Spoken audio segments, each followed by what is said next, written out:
மணவெளி சட்டமன்ற தொகுதிக்கு உட்பட்ட தவளக்குப்பம் நல்லவாடு முதன்மை சாலைகளில் கழிவுநீர் வாய்க்கால் உடனே அமைத்திட வேண்டும். புதுச்சேரி நாம் தமிழர் கட்சி மணவெளி சட்டமன்ற தொகுதி நிர்வாகிகள் பொதுப்பணித்துறை இளநிலை பொறியாளரிடம் கோரிக்கை விடுத்துள்ளனர். மணவெளி சட்டமன்ற தொகுதிக்கு உட்பட்ட தவளக்குப்பம் நல்லவாடு செல்லும் பிரதான சாலையில் இருபுறமும் நீண்ட நாட்களாக கழிவுநீர் வாய்க்கால் அமைக்க 2021ஆம் ஆண்டு முதல் மணவெளி சட்டமன்ற தொகுதி நாம் தமிழர் கட்சியின் சார்பாக தொடர்ச்சியாக பலமுறை கோரிக்கை மனுவை வழங்கி வந்த நிலையில் தற்பொழுது அரசு அந்த பகுதியில் கழிவுநீர் வாய்க்காலை அமைக்காமல் சாலை போடுவதற்கான பணிகளை புதுச்சேரி அரசு பொதுத்துறை தொடங்கி உள்ளது.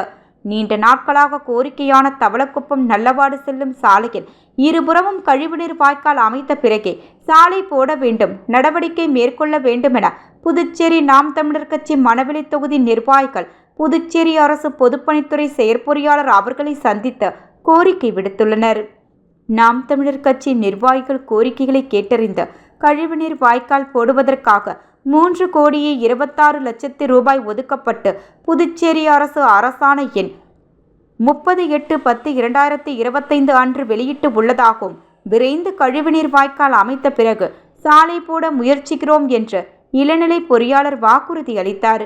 இந்நிகழ்வில் நாம் தமிழர் கட்சி மணவெளி தொகுதி நிர்வாகிகள் இளங்கோவன், கோகுல் கிருஷ்ணன், தனசேகரன், முகுந்தன் பாலன், தமிழ்ச்செல்வி, ஆரோக்கியசாமி, வினோத், பவி நிலேந்திரன், சூர்யா, காளிதாசன், ஜெயராஜ், சிவாஜ், சுந்தர வடிவேல், வீராசாமி, ரமேஷ் உள்ளிட்ட பலர் கலந்து கொண்டனர்.